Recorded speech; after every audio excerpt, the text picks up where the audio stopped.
ချင်းချောင်းငွေညှစ်မှုတွေနဲ့ရင်ဆိုင်နေရတဲ့တိုပူရီယာ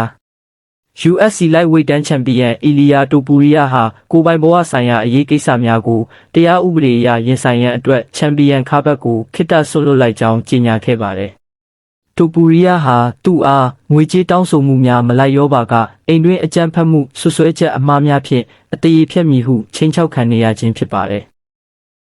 တိုပူရီယာဟာငွေပေးပြီးနှုတ်ပိတ်မိအစားသူ့ရဲ့ဂုဏ်သိက္ခာကိုကာကွယ်ရန်တရားဥပဒေလမ်းကြောင်းကိုရဲရင်စွာရွေးချယ်ခဲ့ပြီးခါဘတ်ကိုပြန်ယူလို့ရပေမဲ့ပျက်စီးသွားတဲ့ဂုဏ်သိက္ခာကိုပြန်ယူဖို့ခက်ခဲတယ်ဟုဆိုလိုက်ပါတယ်။သူ့ရဲ့ဆုံးဖြတ်ချက်ဟာတာသမီများအတွက်ဖခင်တဦး၏ယက်တီမှုနဲ့အားကစားသမားဘဝထက်ကိုကျင့်တရားကိုပိုမိုတန်ဖိုးထားကြောင်းပြသလိုက်ခြင်းဖြစ်ပြီး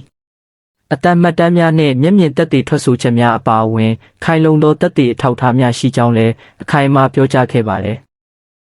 တိုပူရီယာဟာတရားစီရင်မှုလုပ်ငန်းစဉ်အပေါ်ယုံကြည်မှုအပြည့်ရှိကြောင်းပြောကြားခဲ့ပြီးအမှန်တရားသည်အတန်ကျဲစရာမလိုပဲအချက်လက်သာလိုအပ်ကြောင်းထပ်လောင်းပြောဆိုခဲ့ပါတယ်။တိုပူရီယာဟာယခုအခါအားကစားပွဲပြင်ပကအခက်အခဲဆုံးတိုက်ပွဲကိုရင်ဆိုင်နေရပြီဖြစ်ပါတယ်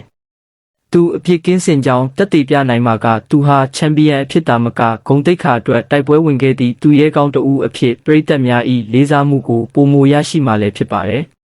ပရိသတ်တို့ရောတိုပူရီယာကိစ္စဟာတခြားသူတွေရဲ့လက်ချက်ဒါမှမဟုတ်သူ့ဇနီးနဲ့ပြဿနာရဲ့ဆလာ